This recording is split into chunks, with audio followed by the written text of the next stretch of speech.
Welcome to the Recruiting Scoop on the Inside Texas Football YouTube channel, powered by InsideTexas.com, our weekly look at the latest recruiting headlines. And Justin, we get to talk about a few different prospects that made their way to campus that the Longhorns needed to have on the 40 acres in order to continue to have a shot. So we'll go over the top four, including a couple guys Texas looks really good with at this juncture. Make sure you like this video and you subscribe to the channel. And of course, head to InsideTexas.com. May is a contact period. That means coaches on the road. That means prospects can visit. May not see that much with Texas, but that means that recruiting takes center stage when the team goes on a little bit of a break. But you wrote something earlier this week about the 4 recruits that Texas had to have on the 40 acres this spring in order to stay with it. And we mention this all the time. The process goes both ways. The coaches narrow their list down, and the recruits narrow their lists down. And to make those narrow lists for both parties, they have to make those visits, and that's why these were so important.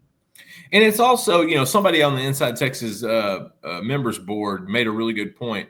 They're all out of state. And I said, that's the point. I said, when you're recruiting at such a high level out of state like Texas is, it's one thing to get guys in from in-state that can pop in and out of campus. Those are good visits. Those are important. But to make a recruitment real, you have to get these guys from out of state. They have got to get on campus. It can't be phone calls and text messages and DMs on Twitter and stuff like that. Like you got to see them eye to eye, face to face. The family has to get a vibe there. That's why I think the spring recruiting period is so important. And like you said, both coaches and players are narrowing stuff down. This is part of that process. Look, I named 4 guys and also had a couple guys honorable mention because there were more than just 4. But, the 4 most important, it starts with Derrick Cooper. Like Derrick Cooper was one that you just – if Texas wanted to be in this recruitment, this guy had to see campus. And the crazy part is as well as Tashard Choice recruited, and, buddy, he did it about as good as you can do it in his time in Austin. He couldn't get Derrick Cooper to hit Austin. Chad Scott jumps in, starts talking to him a couple weeks ago. The Coopers just showed up, and then it's Texas hanging out with Mr. Cooper. Look, they were there for 2.5 days, and Derrick saw everything that he needed to. He actually got to hang out with some of the players, Trey Wisner in particular. But, Derrick Cooper's one of the best running backs in the country. I believe he's number 3 running back according to the industry rankings. I mean, he's a dude. He's big. He's a 10'5", 10'6" kid, which at that size is just absolutely ridiculous. Texas loves where they're at with KJ Edwards. They want 2 in this cycle. The Carthage 4-star is at the top of the board. Scott went and hung out with him earlier this week. Cooper was the other one that they really wanted to get close to. If they wanted to be involved in this recruitment, he had to get on campus. He not only did that, now he's in working on setting up an official visit. That's the next step. The spring evaluation is important, but getting him in for that OV in June is almost as important. And that's the next step. And Derrick Cooper will be doing that. Even canceled a Penn State trip during this Austin visit, which you just don't see very often.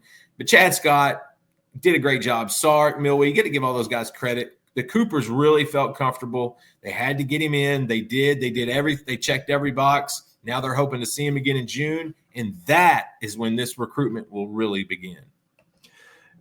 Cooper's a 5-star in a couple different rankings. So definitely someone that's on the top of a lot of teams' boards.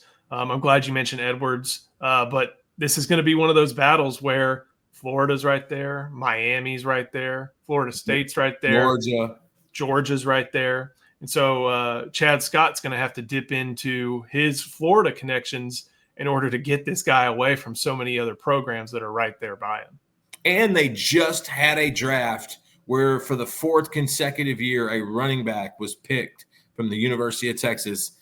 That is the most in the NFL right now. If you don't think that resonates with these guys, it does. Yeah, they're going to have to battle the in-state guys. I think Miami and Georgia are probably the 2 schools you got to watch the most. But Cooper is one that he doesn't have a leader. He's been pretty open in this process, and I think that's smart. He hasn't, pushed one way or the other. I actually think that helped Texas as much as anything. We're going to stay in the state of Florida and talk about a defensive tackle. We talk about Chad Scott and his connections to Florida. Kenny Baker's got connections in the South after coaching in the state of Georgia, even a little bit in East Tennessee. We got to talk about Fort Myers defensive tackle Kendall Guervil. A lot of positive returns so far from Guervil about his Texas visit and his interest in Texas. And now the Longhorns look like they're in a much better position to get the Fort Myers star. Guervil is a perfect example of a recruit really, liking Texas, but liking them for different reasons. Okay, so Guervil was very aware of Texas on the national stage, back-to-back playoffs, number one signing class in the 2025 cycle. Like, that's what prospects out of state see. They see all the glitz and glamour of Texas, and they like that part of it just like any other recruit would at any other big program. But once he got to Austin, that's where you really see stuff. That's where you really learn how you would fit, how much they're going to prioritize you, how much is really going to go into this recruitment. And so with Guervil, a lot of these guys like Texas before they hit campus, but what do they do after they hit campus? This guy walked out saying Texas is my leader. And that happens to a handful of guys every spring, especially under the Sark regime. He came out, and of course, 2 days after that, he dropped the top 10 schools. So that's just playing the game as a recruit, and they're going to have fun with the process, and they should. But look, this is a guy that's going to be tough to pull out of state because, like you said, you got Miami, Florida State, especially Florida. For the longest, I think Florida felt like they were their leader, and they still might be, up in that top schools list.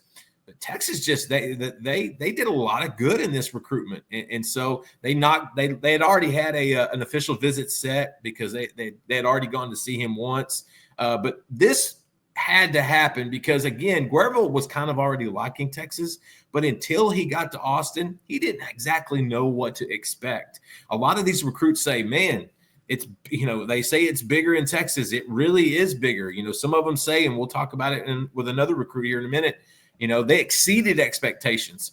That's why it's so important. That's why there's always a select group of players that we won't get serious about until they hit Austin.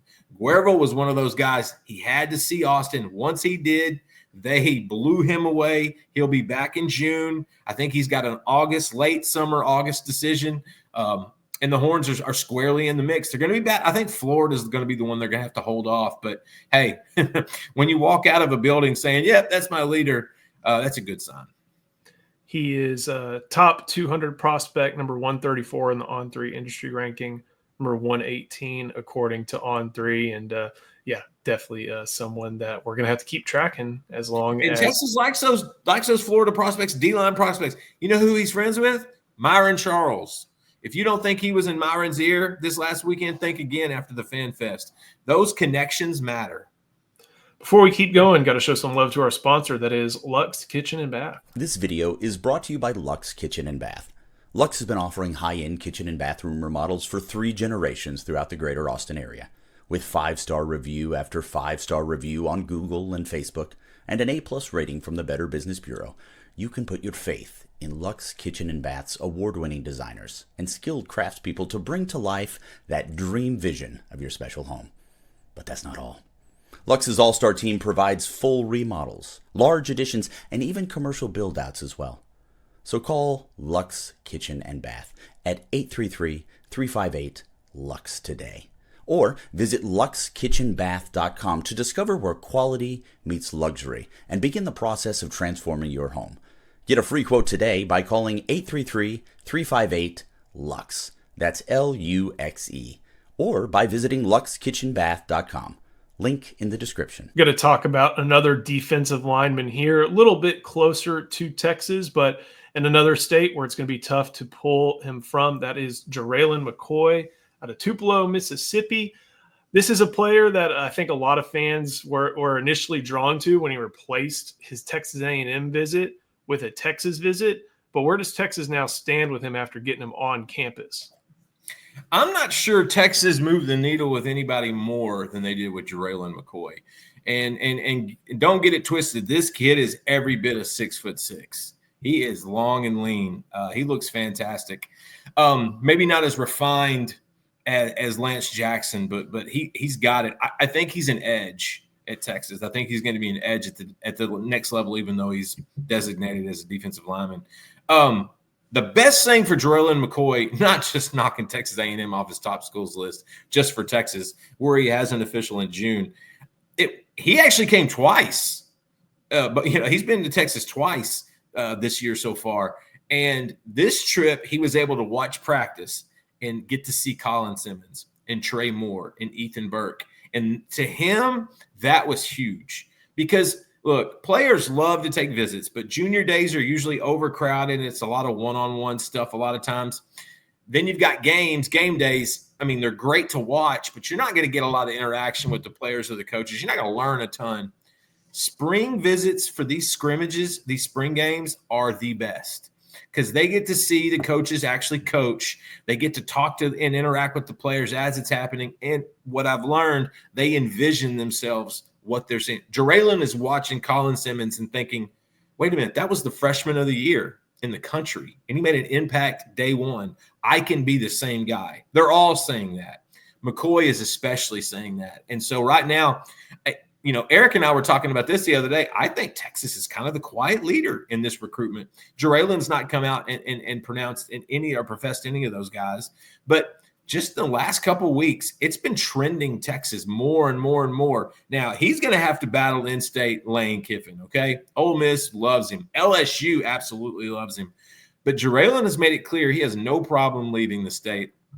And he's kind of like Guervil. You'd heard about Texas. You see all the hype. You see everything that's been going on the last few years. But until you actually walk on campus and get the love from the coaching staff and the recruiting staff, you just don't know exactly where you sit. After 2 trips to Austin in 3 or 4 months, JaReylan McCoy and Texas are in a fantastic spot. I would borderline be thinking about an RPM for this guy right now, but I would like to see the official visit stuff kind of take place, transpire before then. I believe he's a July 1st decision. It's early July. He's going to be ready to make that call in early July. And so Texas will see him in mid-June. The Horns did a great job. They saw him twice. He loved it so much the first time. He came back twice. Again, they're going to have to hold off Ole Miss. They're going to have to hold off LSU. I think Florida's trying to push their way into that one as well. But right now, out of all the guys, I think Texas probably is the quiet leader. Last but certainly not least, and I was almost a little surprised that you included him because of how highly we think Texas stands in his recruitment. But now I think it makes sense with Huff High School from North Carolina, Samari Mathews. This was someone who had a relationship with Mark Orfe when he was at Rutgers. He told us a few weeks ago after his visit that he had always seen Texas kind of from afar and liked what he saw. Yeah. But then he got to experience it. And so I see why you included him. Those experiences fed into his interest in Texas, his continued interest in Texas. Yeah, you nailed it. Like the day Texas offered him on the phone, he said his official visit, like that minute. Like it was instant. And so you would think, well, why do they need to get him on campus? Because you recruit them through the whistle and because you want to show them why they love Texas so much, why they initially set that official visit, why that connection from Orfe, from Rutgers to Austin is going to work. Look, Samari Mathews in Texas may have happened even if he didn't hit it in April, but guys, he did. He was there for 2 days. And they are clearly the leader in this recruitment. What I think it did was it solidified where he wanted to go, but I also think it told the Texas staff where they stood with him so that they can move further on other prospects. Sometimes it helps both sides of the field. You mentioned it in your opening. The players narrow it down, so do the coaches. And when they know Samari's that bought in, they know he is that enamored with Texas, that makes it easier for them to work their big board.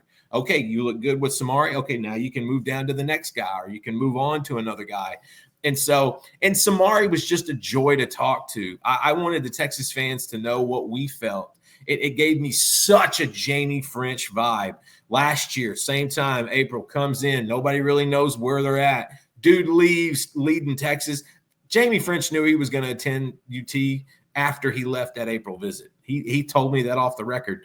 This is the same thing with Samari. You felt like that with Jamie before he got on campus, but man, once he was there, everything was justified. And that's why I think Samari Mathews was so important. Now, there were a couple others we'll talk about that you'll ask me about, some honorable mention, but I wanted Samari Mathews on there because even though he didn't, now, if he was in state, I don't think this visit would have made much of a difference. He's in North Carolina. He's got Chapel Bill and that soap opera in his ear. He's got South Carolina pushing. That's a great, one of the best defenses in college football. He's got Clemson pushing. So you didn't want to let off the gas. You wanted to remind him, this is what we are. This is what we do. This is why you love this school so much. I think that reminder was the biggest takeaway for Samari and his family. Let's go into those honorable mentions. You had one on offense, one on defense. Let's go with the offensive one because that's the appealing one. Can go real quick on these because they are honorable mentions, but you had Mark Bowman at tight end from Mater Dei in California, and then you had James Johnson, defensive tackle from Cape Coral, Florida. Yeah, so with Mark Bowman's been there, what was this, like his 4th or 5th trip, I think, to Austin. We learned that his dad grew up in Texas, born and raised in Louisville. He got some Texas ties. He has family throughout the state. He's a kid. It gives me an Arch Manning vibe in the sense that he loves Austin. He loves campus, like the college life. That's something that was very appealing to Arch away from football. Mark Bowman's the same way. He very much loves Austin. He very much loves that scene and sees those opportunities. My buddy Max Torres, that does a lot of good stuff at On3 for Oregon site, put in an RPM for him the other day. I talked to him the other day. He loves where Texas stands. Chad Simmons has been all over that recruitment. He's kind of thinks Georgia might have the early lead in that one, but Texas is right there on the hills. They needed to get Bowman in, not just to watch practice, because he got to check out. I asked him afterwards, what was the most important factor? He goes, how they use tight ends.